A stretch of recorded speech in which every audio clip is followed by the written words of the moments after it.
guys, welcome back to Exmo. I am all finished moving. It's been a crazy week, but I'm finally all settled and I'm ready to get back to attacking the Mormon church. Today I want to talk about what it's been like being an apostate for the last year. On October 1st, 2018, my whole world was turned upside down when I found out that the church I'd been born and raised in had been keeping a lot of important information from me. Ever since then, I've been on a bit of a journey, just learning and discovering and finding who I am outside of my religion. And I just want to talk about how that's been and how it's affected me emotionally. I've talked a little bit about this before, but I just want to do a quick recap if this is your first time here. I was an active member of the church for 25 years. I was 100% totally gung-ho with it, active, loved the church. I was one of those people that loved it so much that studying conference talks was like a hobby for me.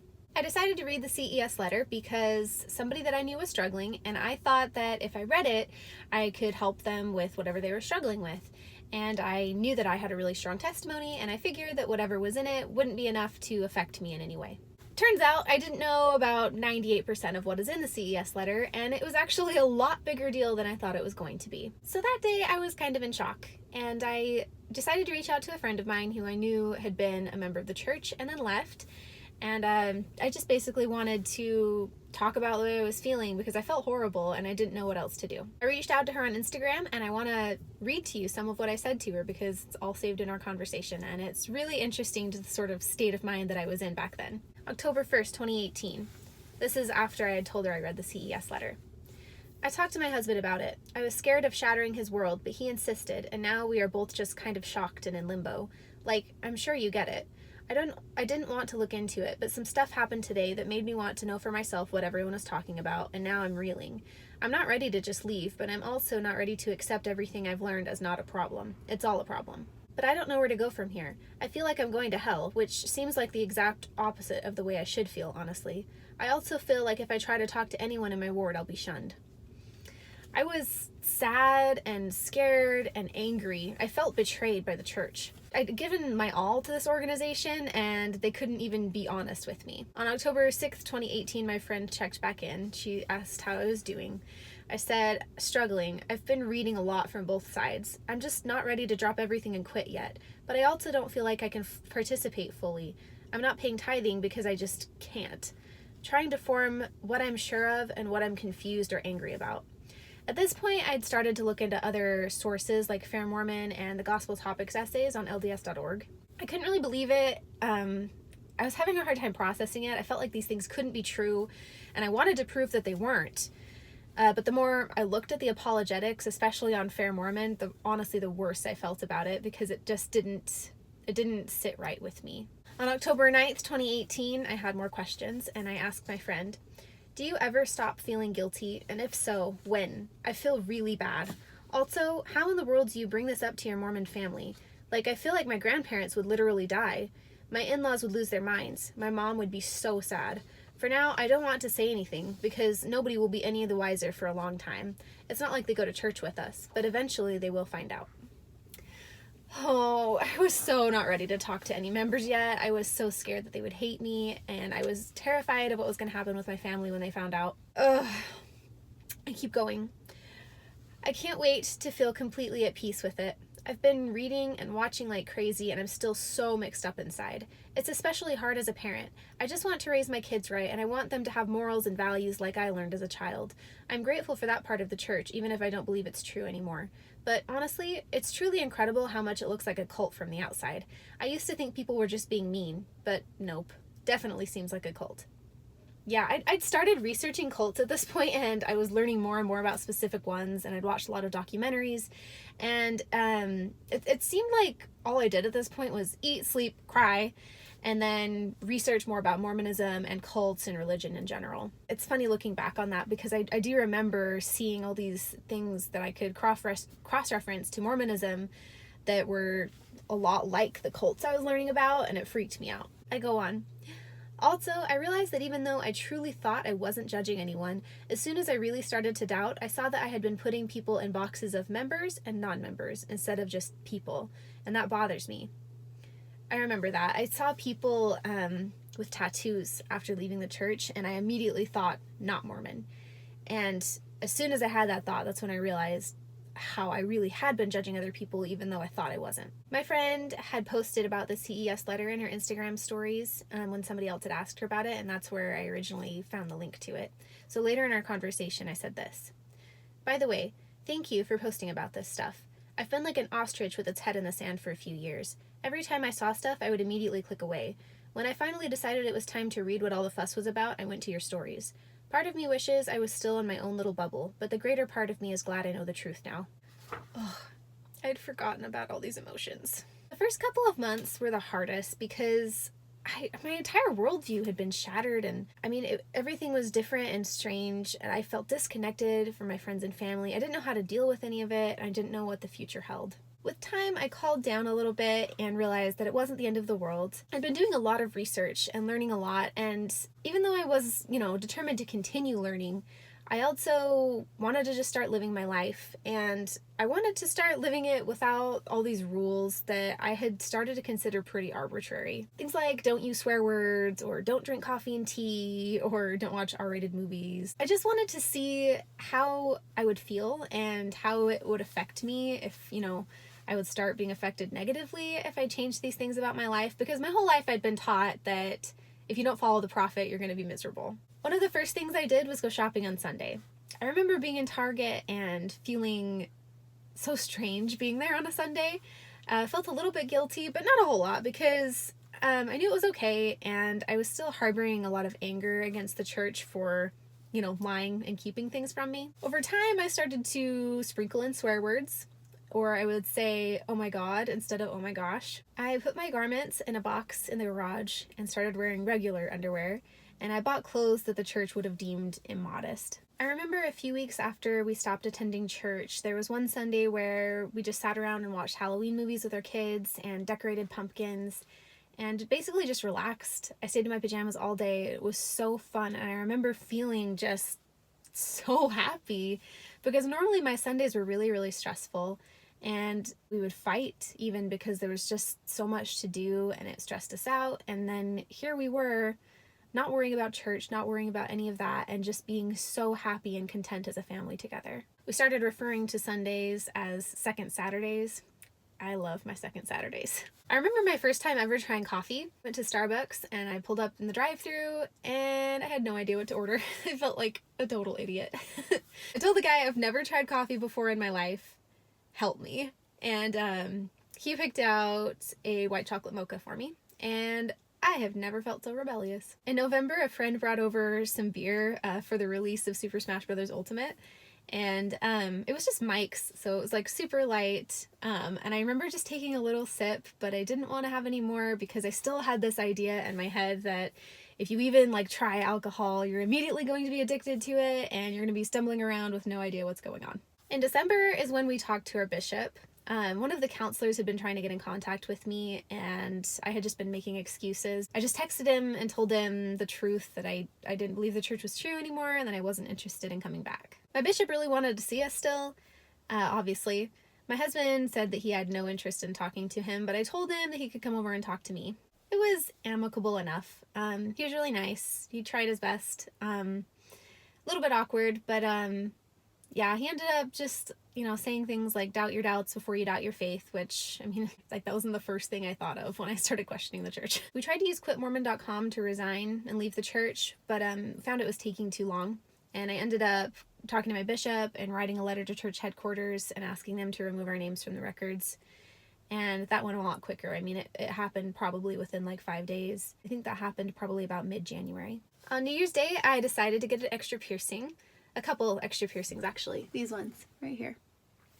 I've always thought, even as a Mormon, I always thought the helix piercings were super cute, and it was one of the first things that I wanted to do when I left the church. And I absolutely loved them, and I still do. The very beginning of January is also when my husband and I broke the news of our apostasy to our believing family members. We weren't really ready to yet, but the church had just started its new after-church program that it does on Sundays. I think it's called Come Follow Me, and our families had wanted us to participate in it, and we didn't know how to do that without being dishonest, so we decided to just go ahead and break the news. That part was pretty hard for us, but it went better than, I've heard of other people's experiences going.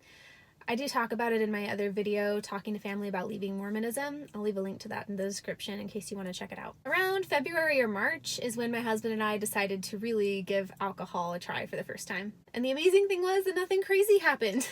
We didn't lose our minds, we didn't get addicted, we didn't lose all sensibilities, we didn't start stumbling around. We currently have alcohol in our fridge like 99% of the time, but we only drink maybe once or twice a month. It's just something fun we do on weekends, and I honestly don't think a lot about it. We're not heavy drinkers or anything. We've tried wine, we've tried hard cider, rum, beer, and then a few like fancy drinks when we go out to eat or whatever. But I think personally that rum has been my favorite so far. In March, I also decided to get an extra lobe piercing in each ear. I'm not sure if I'll do more piercings or not. I do think I want one more right here, a conch. But I'm not sure. I've been tempted to do a nose ring too, but I don't think I'll ever be able to commit to that. In May, I made my first ever YouTube video about leaving Mormonism. And I had no idea that I would continue making them. It was kind of spur of the moment, and I just had some thoughts that I wanted to get out, and the reason I did it that way is because it seemed like it would be kind of cathartic. And I knew that I had, made some friends in the ex-Mormon community, and I knew that they would be supportive. When I got so many people reaching out to me and telling me that the video had helped them, that's when I decided to continue making them. It was really awkward for me at first, but now I find myself really enjoying making them, and I absolutely love the community, and I have a lot of fun reaching out, and when people reach out to me and tell me their stories, I really genuinely enjoy it. Soon after I began making the videos, I started discovering that people close to me or people from my past had gone through similar things and were in the same boat. But of course I didn't know that until I went more public with it. It was like a breath of fresh air to find out that I wasn't alone. In June, I got my first tattoo. I was super excited because I've always thought that tattoos were super cool, but I knew that I would never get one because I was always going to follow the prophet, and the prophet said not to get one. But after I found out that the church wasn't what I thought it was and I left, I knew immediately that I would want to get a tattoo. And I chose this one because it's something super important to me. It's of the mountain range that I grew up by. I saw this mountain every day. I used to go hiking and trail riding up on the mountain. It was just the most beautiful thing for me to look at that I could possibly imagine. I remember waking up in the morning and watching the sun come over those ridges. I will always consider that to be a huge part of me. And so I really wanted to have a tattoo of it to remember the place I grew up and called home. A great friend of mine is actually a tattoo artist, and he designed it for me. And every day when I wake up and see it in the mirror, it puts a smile on my face. It's on my rib cage, which did hurt pretty bad, but it wasn't too terrible. And because the tattoo is simple, it didn't take very long. It was absolutely worth it, and I adore it, and I will definitely be getting more. Over the summer, my parents found out about my YouTube channel, and that was one of the hardest parts of the year.